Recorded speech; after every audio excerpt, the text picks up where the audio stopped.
রহিম আসসালামু আলাইকুম। সেম খুল নাইলে গলা কেটে ফেলবো।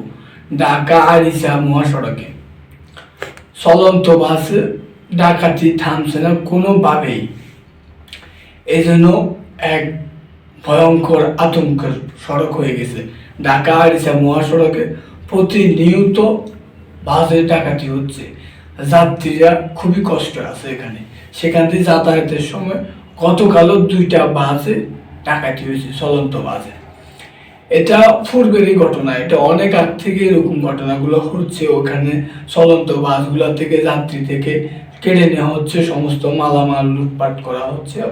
আবার কিছু কিছু সময় যাত্রীদেরকে পর্যন্ত ওইখানে আঘাত করা হচ্ছে। যদি তারা দিতে তাদের মধ্যে যে জিনিসপত্র বা টাকা পয়সা বা স্বর্ণ অলঙ্কার আছে সেগুলো দিতে আপত্তি করলে তাদেরকে কোপানো হচ্ছে, এরকম ইত্যাদি ইত্যাদি অপরাধ করা হচ্ছে।